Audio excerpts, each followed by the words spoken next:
علیکم ورحمۃ اللہ وبرکاتہ۔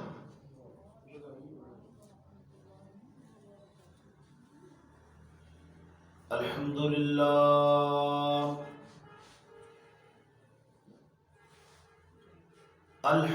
للہ نحمده ونستعینه ونستغفره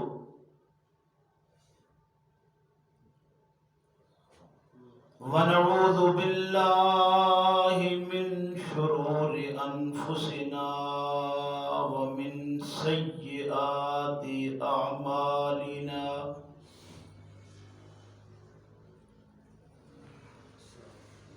من يهده الله فلا مضل له ومن يضلله فلا هادي له،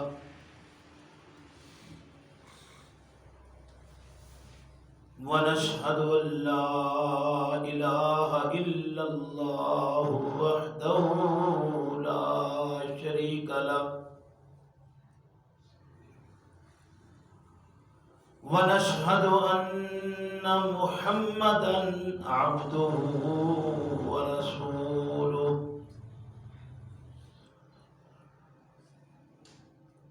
أما بعد فإن خير الحديث كتاب الله، وخير الهدي هدي محمد صلى الله عليه وسلم،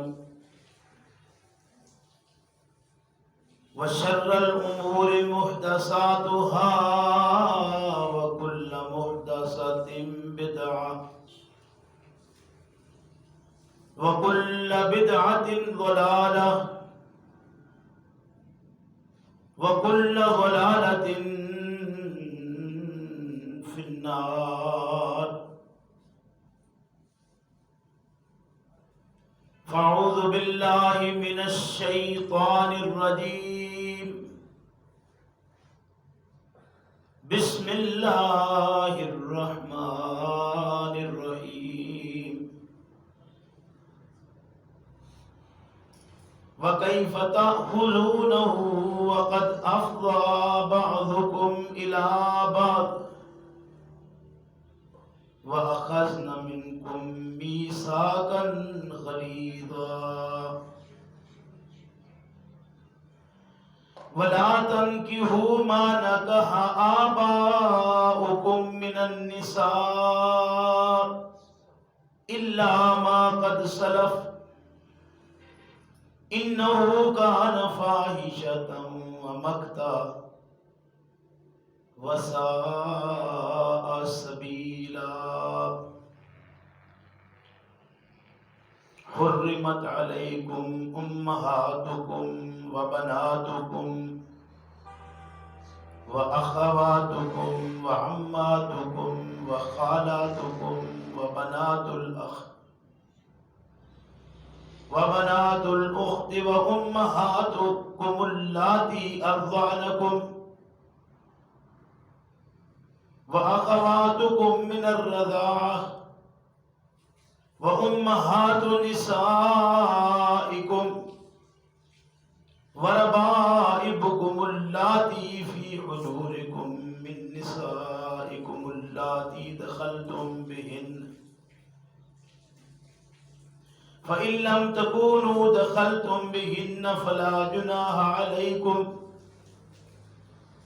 وحلائل أبنائكم الذين من أصلابكم وأن تجمعوا بين الأختين إلا ما قد سلف إن الله كان غفورا رحيما۔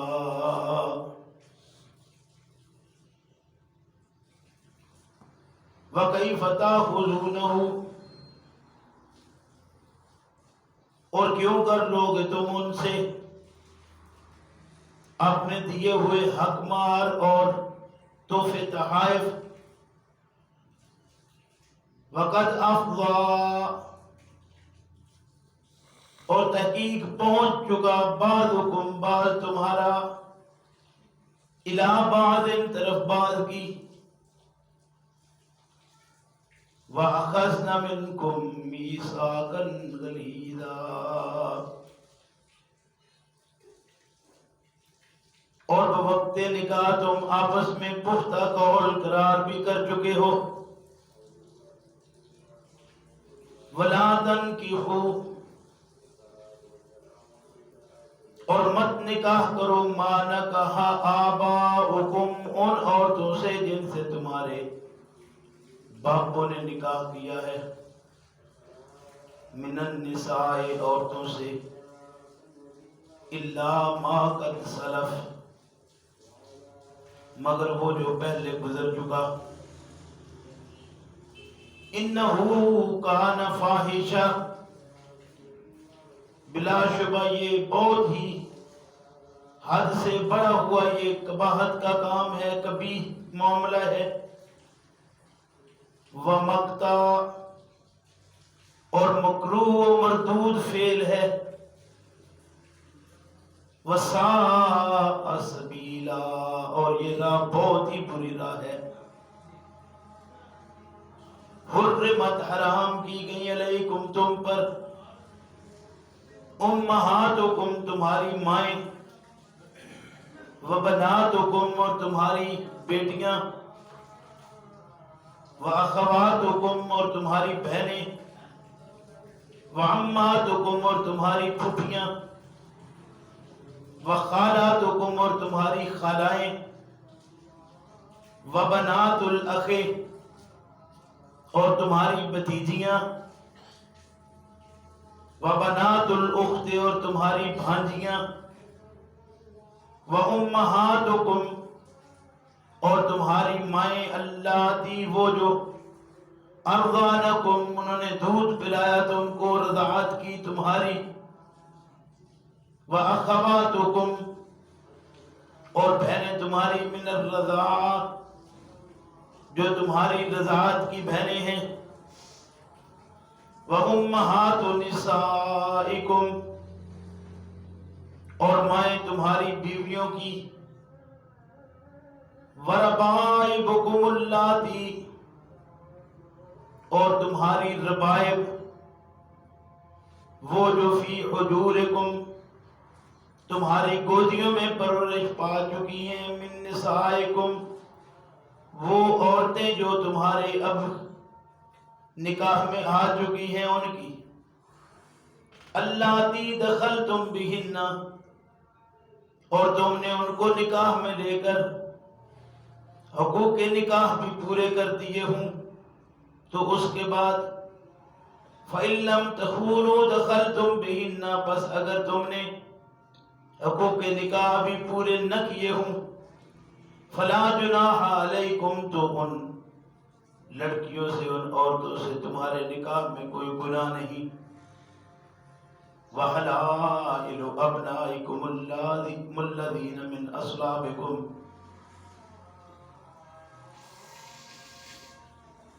اور حلال کر دی ان بیٹوں سے بیویاں جو تمہارے سلبی بیٹے نہیں ہیں. وَأَن تَجْمَعُوا بَيْنَ الْأُخْتَيْنِ،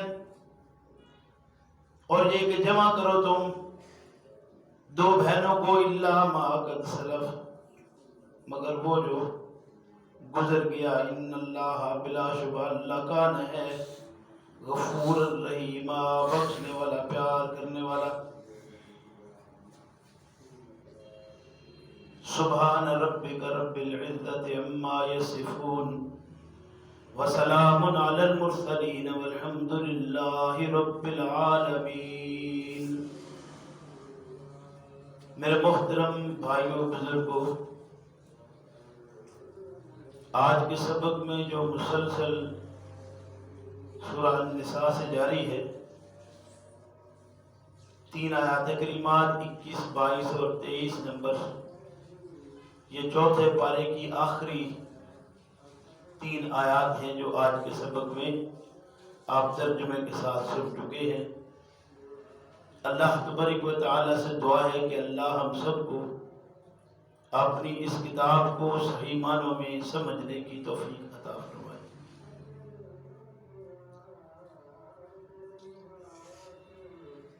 گزشتہ سبق میں ہم نے یہ بات پڑھی تھی کہ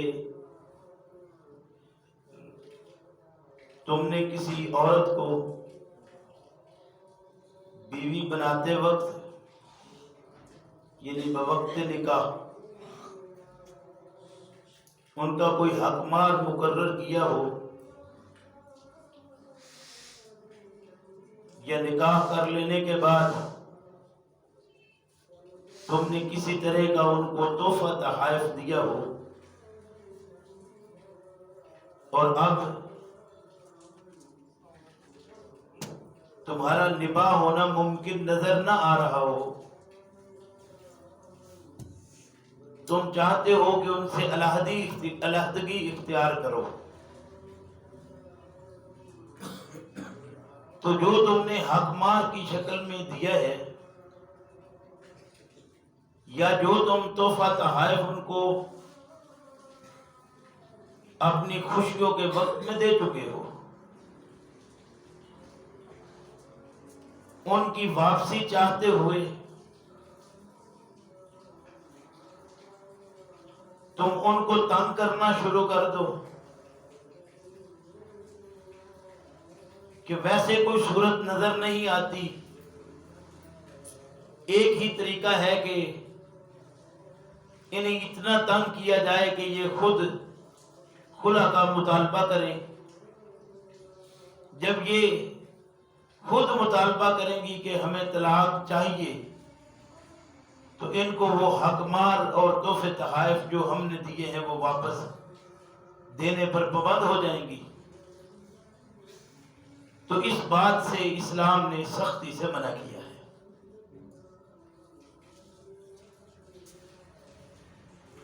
کہ ایسی صورت میں عورتوں کو تنگ کرنا اس لیے کہ جو مال میں نے ان کو دیا ہے وہ مجھے کسی طریقے سے واپس مل جائے۔ یہ سورہ نساء ہم جب سے پڑھ رہے ہیں،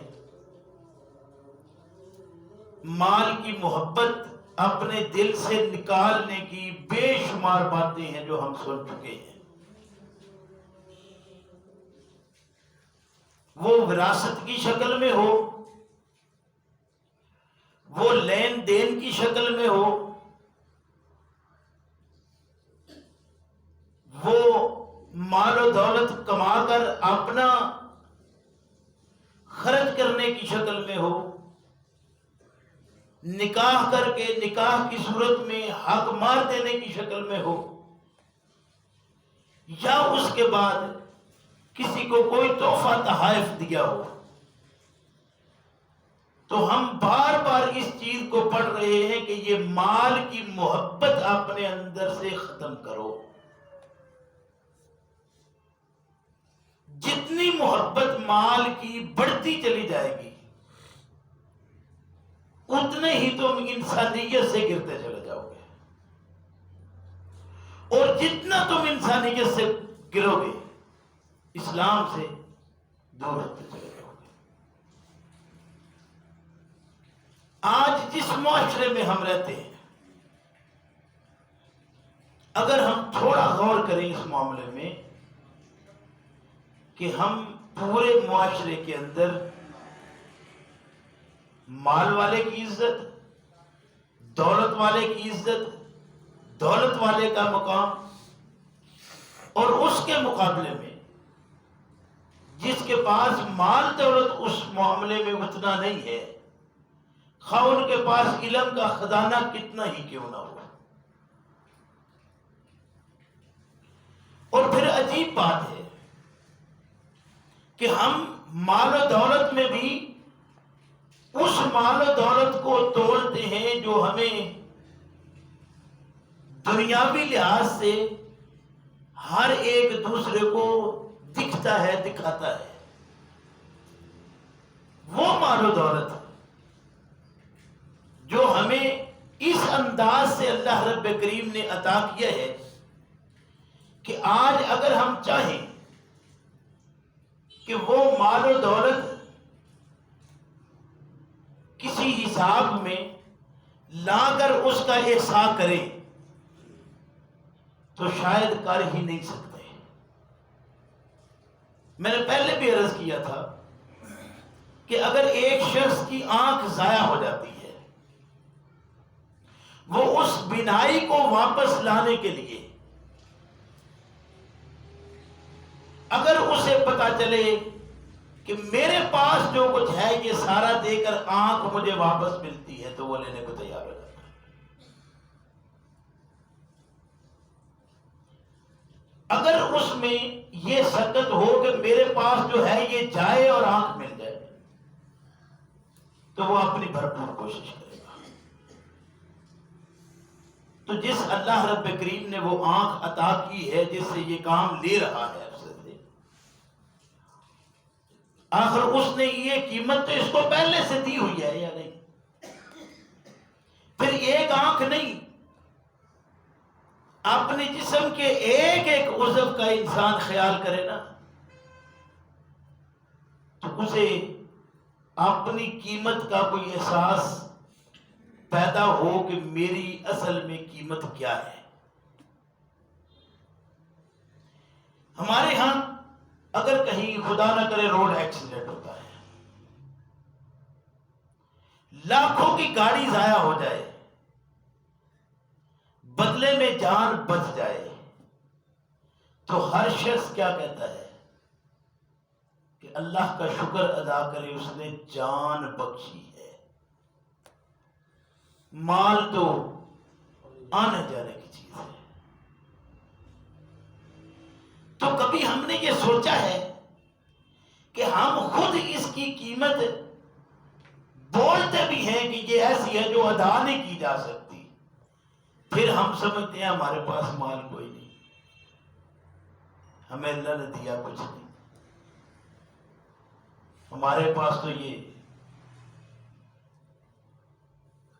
کئی ایک لوگوں کو آپ بھی جانتے ہوں گے۔ ایک آدمی ہمارے ہاں ایسا موجود ہے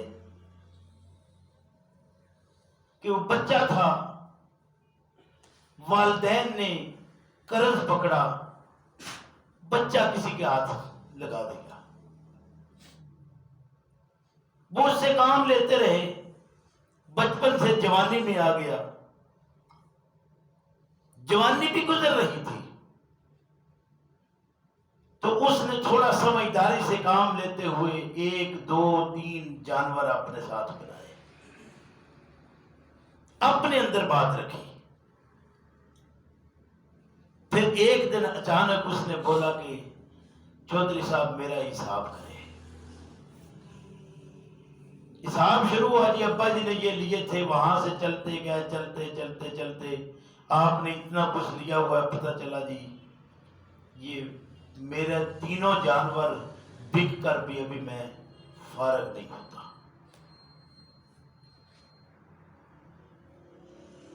واللہ اس کے اندر یہ بات تھی کہ مجھے آزاد ہونا ہے۔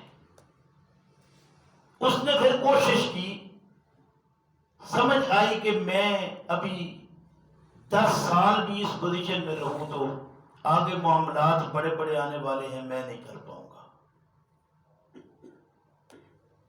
پھر اس نے اپنی ایک کڈنی بیچ دی، جانور بھی دیے، ایک کڈنی بھی دے دی، اور ایک گردے کر اپنا کام کر کے اس کے پیسے اتارے، فارغ ہوا۔ پھر کام کیونکہ وہ بہترین کرتا تھا، 1 2 3 اچھے کسان اس کے ساتھ لگے، کچھ 3 سال اس نے مزید لگائے کہ وہ جیسے تیسے یونان پہنچ گیا۔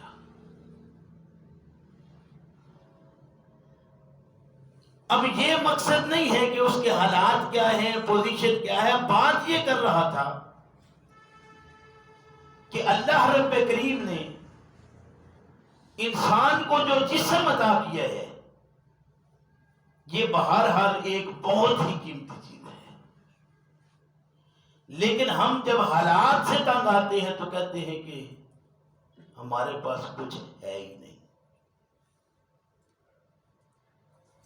تو یہ جو قدرت نے سارا عطا کیا ہے اس کی ہمیں کوئی پرواہ نہیں، قدر نہیں ہے۔ تو عرض یہ کر رہا تھا کہ بار بار اسلام اس بات کی طرف دعوت دیتا ہے کہ اس مال کی محبت اپنے اندر سے ختم کرنا ہے، اور یہ فرمایا کہ دیکھو اگر تم نے کوئی ایک خزانہ بھی دیا ہو حقمار کی شکل میں یا تحفہ کی شکل میں، اور اب تمہارا نباہ ہونا ممکن نظر نہیں آ رہا، تو اس لیے کہ وہ تم نے مال دولت اس کے حق میں کچھ کیا ہوا ہے، واپس لینے کے لیے اس کو تنگ کرنا شروع کر دو کہ یہ اپنی جان چھڑائے گی، جان چھڑانے کے لیے یہ مجھے واپس کر دے گی جو اس کے پاس میں نے دیا ہوا ہے۔ تو یہ بات صحیح نہیں ہے۔ فرمایا کہ وَكَيْفَ تَأْخُذُونَهُ، کیوں کر وہ جو دیا ہوا ہے وہ تم لوگے اس سے، پکڑو گے اس سے۔ وَقَدْ أَفْضَى بَعْضُكُمْ إِلَىٰ بَعْضٍ، آج کے سبق میں یہ دوسری چیز ہے۔ پہلے تھا کہ تم بہتاناً و اسماً مبینہ، بہتان باندھو گے واپس لینے کے لیے۔ آج فرمایا وَقَدْ أَفْضَى بَعْضُكُمْ إِلَىٰ بَعْضٍ، کہ تمہارا بعض تک پہنچ چکا ہے۔ گویا تم ایک جسم، دو جان اور ایک جسم ہو چکے ہو۔ یہ تھا افضا بعضکم الی بعض، یعنی شوہر بیوی کا جو ملنا تھا وہ تم مل چکے ہو۔ کنایتاً یہ اتنے اچھے انداز سے اللہ رب کریم نے فرمایا قد افضا بعضکم الی بعض۔ فضا ہمارے یہاں کہتے ہیں کھلی جگہ کو، فضا کشادہ جگہ، کھلی جگہ، وسیع جگہ۔ ہم کہتے ہیں پرندے فضا میں اڑ رہے ہیں، یعنی ایک دوسرے کے لیے اس طرح کھل چکے ہو تم جس طرح کوئی آدمی کہیں اور کسی جگہ پر کھل نہیں سکتا۔ اور اس سے اللہ رب کریم نے یعنی وہ الفاظ بیان فرمائے ہیں، اور اتنے محتاط اور خوبصورت الفاظ ہیں کہ ہم ان کو بیان کرتے وقت پتہ نہیں کہاں سے کہاں چلے جاتے ہیں، اور سٹیجوں پر ایسی باتوں کو اس انداز سے بیان کیا جاتا ہے کہ لوگ پھر کہتے ہیں جی اب یہ کیسی بات تھی جو بیان کر دی۔ وقد افضا بعضکم الی، تمہارا بعض تک پہنچ چکا ہے، تم اس فضا کو حاصل کر چکے ہو، تم یک جان دو قالب ہو چکے ہو۔ اس کے بعد تم اپنا وہ جو لین دین کیا تھا اس میں سے کچھ واپس لینا چاہتے ہو۔ گویا انسانی جسم کی جو قدر و قیمت تھی اس کو پھر بتایا جا رہا ہے کہ تو اپنی ذرا اس جسم میں سے ایک ایک عضو کی قیمت تو بتا کیا ہے تیری۔ یہ باتیں صرف ہمارے سٹیجوں سے سوائے اس کے کہ ان سے یعنی کوئی حقیقت کو بیان کر کے اصلاح مقصود نہیں ہوتی، چاشنی مقصود ہوتی ہے۔ ہم لگے اس کام پر ہیں۔ وقد افضا بعضکم الی بعض، تمہارا بعض تک پہنچ چکا ہے۔ فرمایا وَأَخَذْنَ مِنْكُمْ مِيثَاقًا غَلِيظًا، وَأَخَذْنَ اور تم نے پکڑا ہے یا وہ پکڑ چکی ہیں، وَأَخَذْنَ وہ تم سے پکڑ، مِنْكُمْ تم سے، مِيثَاقًا غَلِيظًا۔ میثاق وثق کی جمع ہے جس کا معنی ہوتا ہے کسی پر اعتماد اس انداز سے کرنا کہ اعتماد کر کے مطمئن ہو جانا، اسے کہتے ہیں میثاق۔ وعدہ معاہدہ اس انداز سے کہ ایک دوسرے پر بھروسہ کرتے ہوئے اتنا اعتماد کر کے مطمئن ہو جانا، اسے کہتے ہیں میثاق۔ اور اس کے بعد کہا غلیظہ۔ غلیظ کہتے ہیں گاڑے کو، جو بہت ہی پختہ ہوتا ہے، بہت گاڑا ہے، یعنی ایسے جیسے ایک چیز سخت ترین ہے۔ گویا یہ جو رشتہ قائم ہوا ہے، اس میں ایک عورت پہلے یہ معاہدہ لے رہی ہے، کیونکہ مرد کہتا ہے میں اس کے سارے معاملات کی ذمہ داریوں کو قبول کرتا ہوں، اس کی تمام تر ذمہ داریوں کو میں قبول کرتا ہوں، کہ اس کا کھانا پینا رہنا سہنا، اس کا جاگنا، اس کا سونا، میں ہر لحاظ سے ان ساری چیزوں کو اپنے ذمہ لیتا ہوں۔ یہ بات تھی جسے اللہ کے پیغمبر صلی اللہ علیہ وسلم نے ارشاد فرمایا تھا، یا معاشر الشباب منکم الباء فلیتزوج۔ اس کی ذمہ داریاں تیرے اوپر آئی ہیں تو یہ تجھے قبول کرنی ہے۔ یہ ہے میثاقاً غلیظا، کہ پہلے تم نے ایک اتنا اعتماد کیا ہے ایک دوسرے کے اوپر کہ تم اس اعتماد میں مطمئن ہو گئے تھے، اس اطمینان کے ساتھ تم نے اس کو قبول کیا، اور پھر اس کو گاڑا اور پختہ طریقے سے، مضبوط طریقے سے، سخت طریقے سے تم نے وعدے کر لیے تھے، اور وہ عورت تم سے یہ وعدے لے چکی تھی۔ اب اس کا مطلب یہ ہوا کہ اگر تم اس وعدے سے مکر رہے ہو، کس لیے؟ کہ یہ مال واپس مل جائے، تو یہ مال کی واپسی بہانہ اس میں ہونا نہیں چاہیے۔ اس لیے یہ بات ارشاد فرمائی کہ دیکھو، عورت اگر اس معاملے میں چلی جاتی ہے کہ وہ خلا پر آ جائے، تو حق رکھتا ہے مرد کے اس سے واپس کچھ لے، لیکن فرمایا پھر بھی اگر تم مرد ہی کچھ دے دو تو بہتر ہے۔ قرآن ہے، پھر بھی اگر تم مرد ہی اس کے ساتھ کوئی شفقت کرو تو یہ بہتر ہے، لیکن لین دین کے معاملے میں پہلے وہ اپنے اندر سے مال کی محبت جائے گی تو بات ہوگی۔ ہم یہ تو کسی اور جگہ سے لائے ہیں اس کو۔ ہماری تو یہ صورتحال ہے معاشرے میں کہ ہمارے ساتھ پیدا ہونے والی ہماری بہن، باپ مرے تو اس کو حصہ دینے کو تیار کوئی نہیں، یہ جائے کہ ایک تیسری جگہ سے آئی ہوئی اور پھر خوشیوں سے لا کر اس کے ساتھ تو چاہے یا نہ چاہے رشتہ ختم نہیں کر سکتا، یہاں ختم بھی کر سکتا ہے، تو رشتہ ختم کرتے وقت اسے مال چھوڑ دے۔ یہ مال کی محبت اتنی آسانی سے جانے والی چیز تھی۔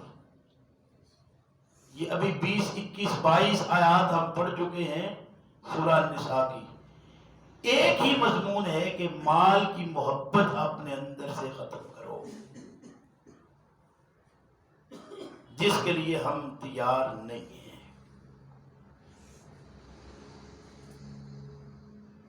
فرمایا وَلَا تَنْكِحُوا مَا نَكَحَ آبَاؤُكُمْ۔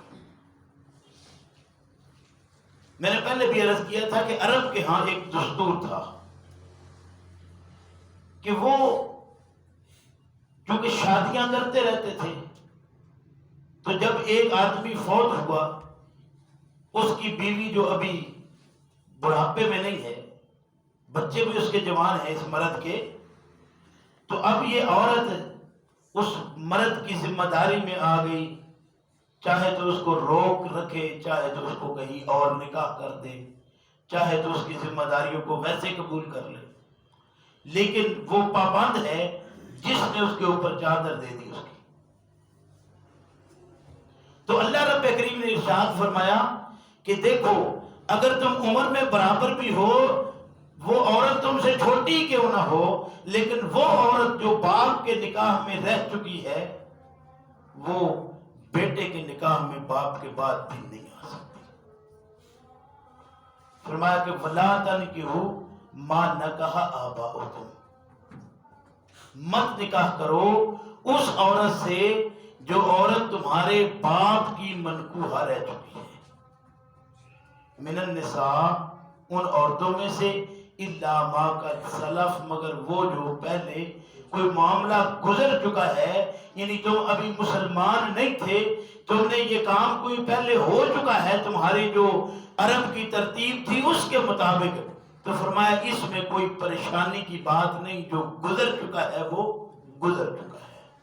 گویا علم آ جانے کے بعد حساب شروع ہو جاتا ہے۔ اب یہاں پھر میں ایک بات عرض کرنے لگا ہوں، علم آ جانے کے بعد، علم آتا ہے عقل ہو تو، لیکن ہمارے ہاں فتویٰ کیا ہے کہ دین میں عقل کو دخل نہیں ہے۔ اسلام ایک ایک معاملے کے اندر عقل، فکر اور شعور کو حاضر کرنے کی دعوت دیتا ہے، اور ملا نے بچپن سے ہم سنتے آ رہے ہیں فتویٰ کے دین میں عقل کو دخل نہیں ہے۔ اب اللہ کی ماننا ہے یا ملا کی؟ معاشرہ جس طرف چلتا ہے اس کی ماننا ہے یا اللہ کی؟ اللہ ارشاد فرماتے ہیں کہ جو گزر چکا ہے سمجھ آنے سے پہلے، وہ گزر چکا ہے، اس پر پوچھ نہیں ہے۔ پوچھ اس وقت ہے جب تمہیں علم آ گیا ہے، تو علم آنے کے بعد یہ سلسلہ منقطع ہے۔ گویا کل تک جن چیزوں کا پتہ نہیں تھا ان میں سے کوئی کام ہوا تو اس کی فکر ضرورت نہیں ہے۔ تفہیم آج ہوئی ہے تو تفہیم ہو جانے کے بعد پھر اڑ گیا تو شیطان بن گیا۔ کیا میں پہلے اتنی مدت سے کر چکا ہوں، تو یہ عقل فکر اتنی ضروری شے تھی، لیکن اس کا جنازہ ہم نے پہلے نکال دیا۔ فرمایا وَلَا تَنْكِحُوا مَا نَكَحَ آبَاؤُكُمْ مِنَ النِّسَاءِ إِلَّا مَا قَدْ سَلَفَ إِنَّهُ كَانَ فَاحِشًا۔ یہ معاملہ کرنا یعنی باپ کی منکوحہ سے نکاح کرنا فحش کام ہے۔ إِنَّهُ كَانَ فَاحِشًا، فحش کہتے ہیں جو قباحت میں بہت ہی بڑا ہوا، حد سے بڑا ہوا کام ہو، یعنی اتنا کبھی کام جو حد سے آگے نکل گیا ہو وہ فحش ہوتا ہے، اور فرمایا یہ فحش کام ہے۔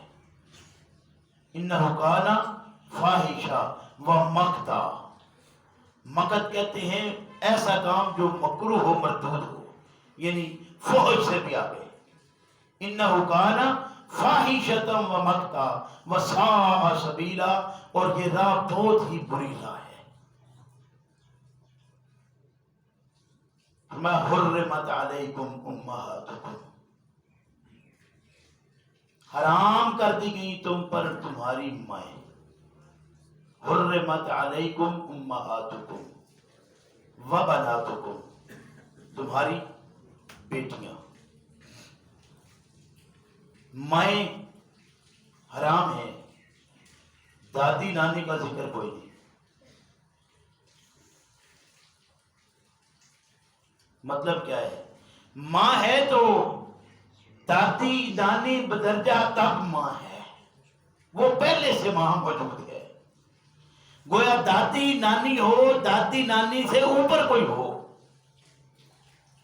تو وہ ماں ہے۔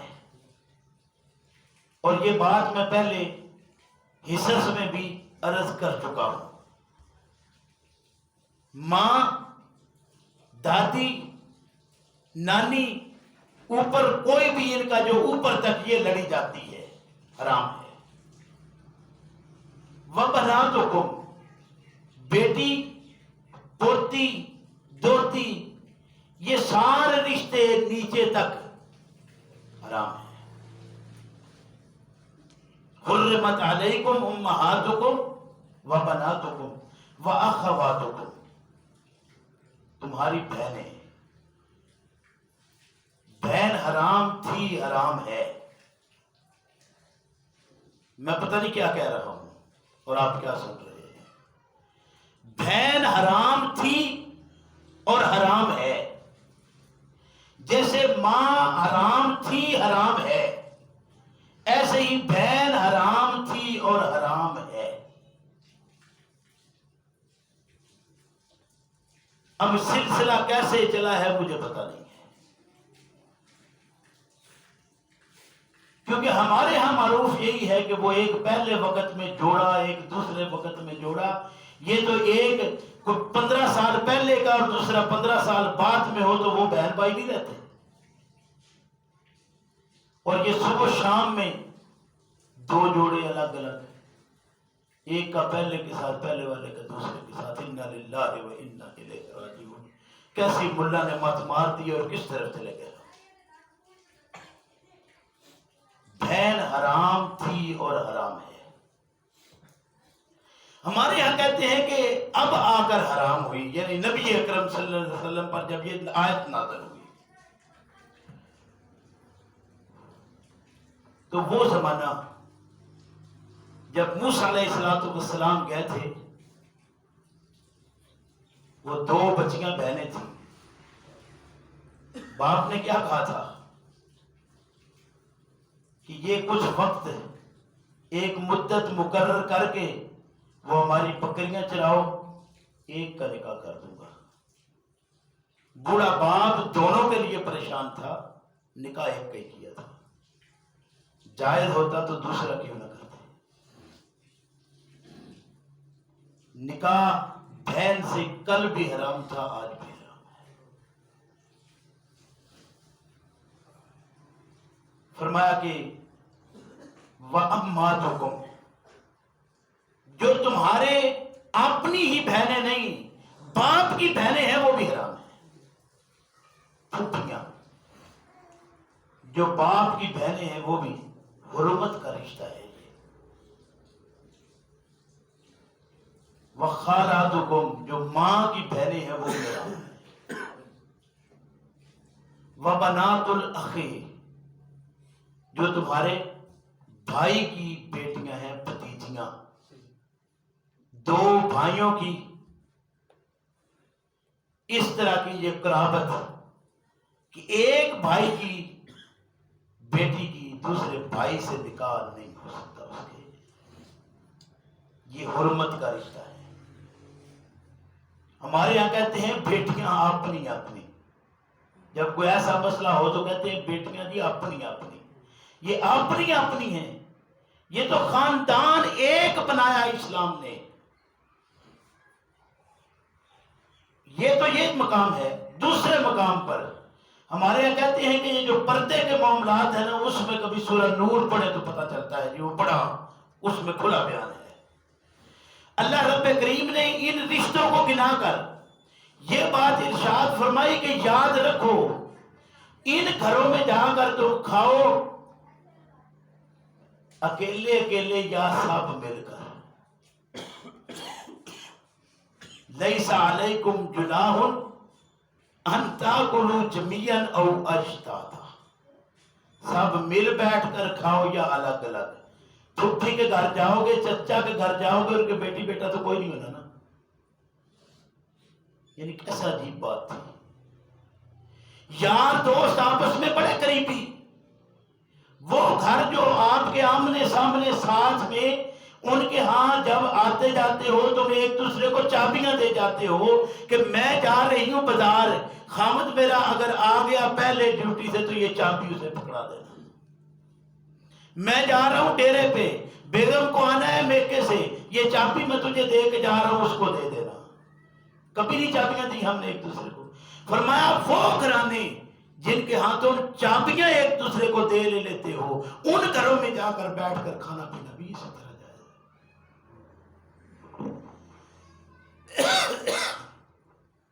پتہ نہیں ہم کدھر سے تعلیم اٹھا کر لے آئے جو ہمارا ستیہ ناش کر گئی معاشرتی زندگی کا۔ فرمایا کہ وَبَنَاتُ الْأَخِ، تمہارے بھائی کی بیٹیاں، وَبَنَاتُ الْأُخْتِ، تمہاری بہنوں کی بیٹیاں بھانجیاں، وَأُمَّهَاتُكُمُ اللَّاتِي أَرْضَعْنَكُمْ،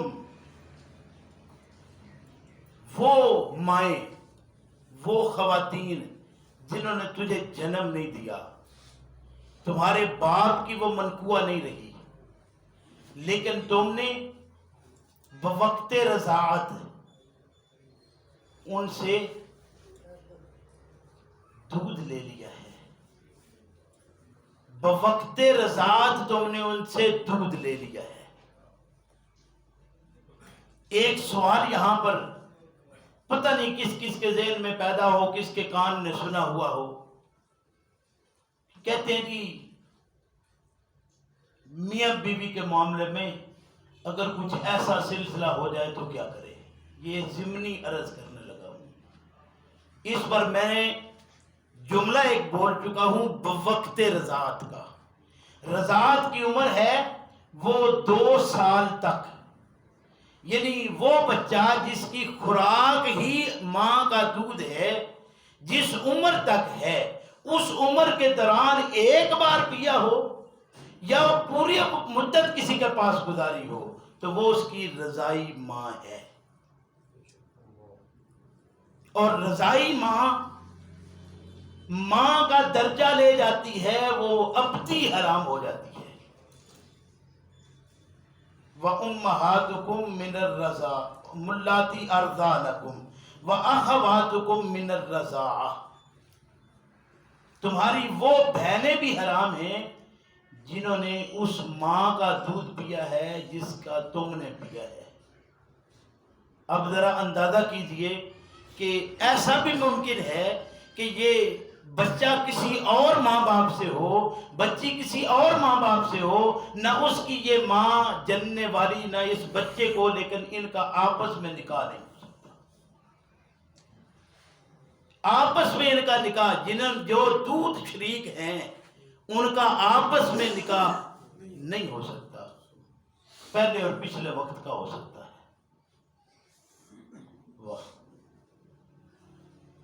کیا عجیب کہنے ہیں۔ اللہ رب کریم ارشاد وَأُمَّهَاتُكُمُ اللَّاتِي أَرْضَعْنَكُمْ وَأَخَوَاتُكُم مِّنَ الرَّضَاعَةِ، اور وہ عورتیں، وہ لڑکیاں جو تمہاری دودھ شریک بہنیں ہیں، ان کے ساتھ بھی تمہارا نکاح نہیں ہو سکتا۔ وَأُمَّهَاتُ نِسَائِكُمْ، تمہاری بیویوں کی جو مائیں ہیں وہ بھی ابدی حرام ہے۔ جب تم نے ایک عورت کو اپنی بیوی بنا لیا ہے تو اب اس کے بیوی بن چکنے کے بعد اس کی ماں حرام ہو گئی۔ یہاں میں ایک بات پہلے بھی عرض کر چکا ہوں کہ وہ بات جو پڑتال میں صحیح نہ ہو وہ صحیح نہیں ہوتی۔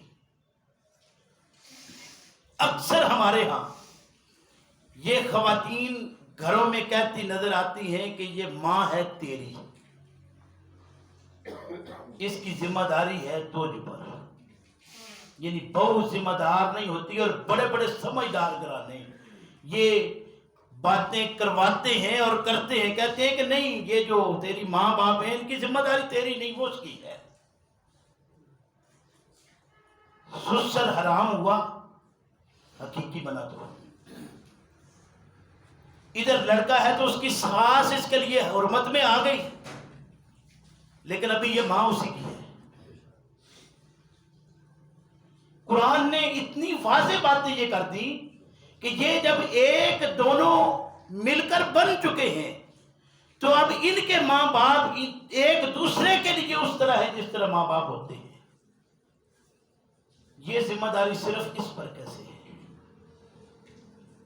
اگر یہ ذمہ داری کہتے ہیں کہ اولاد حق رکھتی ہے اپنے ماں باپ کا خیال کرے، تو ظاہر ہے کہ لڑکی اپنے ماں باپ کا خیال کرے گی، لڑکا اپنے کا خیال کرے گا۔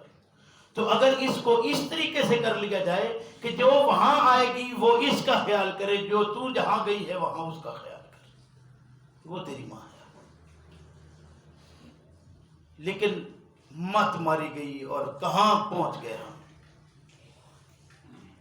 فرمایا کہ وَأُمَّهَاتُ نِسَائِكُمْ وَرَبَائِبُكُمُ الَّتِي فِي حُجُورِكُمْ، ربائب کہتے ہیں گود لی ہوئی بچی کو، گود لی ہوئی بچی ہو، کون سی؟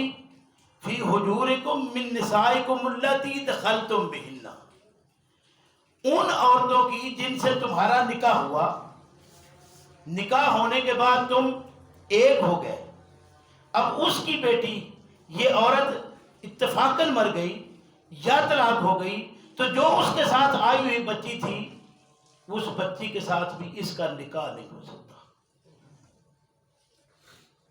آج معاشرے میں کتنے اخبارات میں خبریں بھری پڑی ہیں کہ کیا سوچتے حال،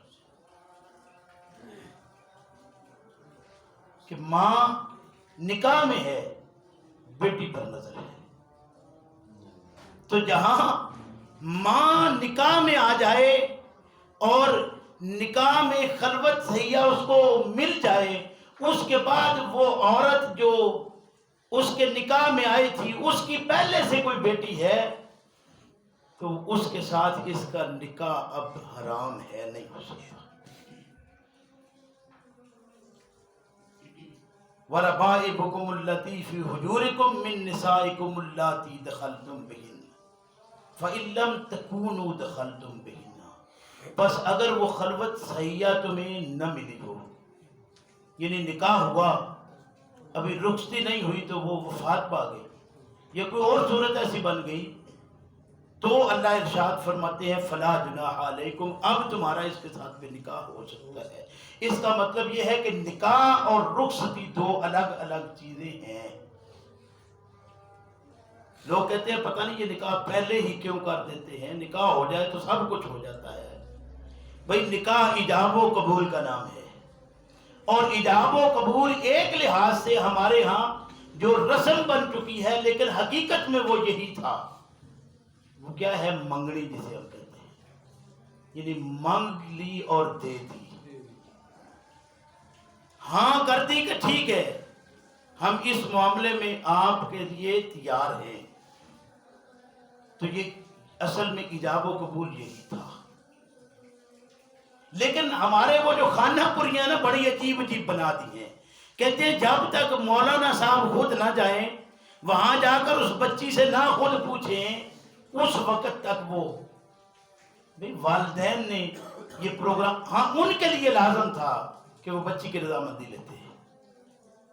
اگر بچی انکار کرے والدین کے سامنے، پہلے ہی وہ انکار کر دے، ڈنڈے کے زور پر نکاح نہیں ہوتا، غصہ کر کے ڈانٹ ڈپٹ کر کے بچی کو منوایا جائے تو نکاح نہیں ہوتا، مان جائے تو نکاح ہوتا ہے۔ باتیں کڑوی ہیں لیکن اس لیے کرنا پڑتی ہیں کہ معاشرہ ان کو کہیں بیان کرتا نہیں، سنتا کوئی نہیں۔ ہاں اس کی بچی کی ہے تو یہ تسلیم کرنا پڑے گا۔ ہاں بچی چیخ چیخ کر کہے کہ میرا فلاں جگہ نکاح کر دو، والدین آڑے آئیں کہ خاندان نہیں ہے، برادری نہیں ہے، دشمنی ہے ہماری ان سے، کوئی لگلا نہیں، کوئی طریقہ نہیں بنتا، عمر نہیں ملتی، ہم نہیں چاہتے۔ بھئی آپ کون ہیں؟ نکاح جس کا ہے وہ چاہتا ہے، وہ چاہتی ہے نکاح کروا دو۔ لیکن یہ طوطی کی آواز ہے کہاں پہنچے گی؟ اللہ سمجھ کی توفیق عطا فرمائے۔ ربنا لا تزغ قلوبنا بعد إذ هديتنا۔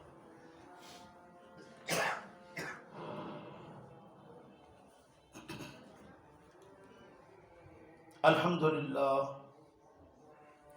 للہ نحمده ونستعینه ونستغفره ونعوذ باللہ من شرور انفسنا ومن سیئات اعمالنا، من يهده الله فلا مضل له ومن يضلل فلا هادي له ونشهد أن لا إله إلا الله وحده لا شريك له ونشهد أن محمدا عبده ورسوله أما بعد فإن خير الحديث كتاب الله وخير الهدي هدي محمد صلى الله عليه وسلم وشر الأمور محدثاتها وكل محدثة بدعة وكل بدعة ضلالة وكل ضلالة في النار.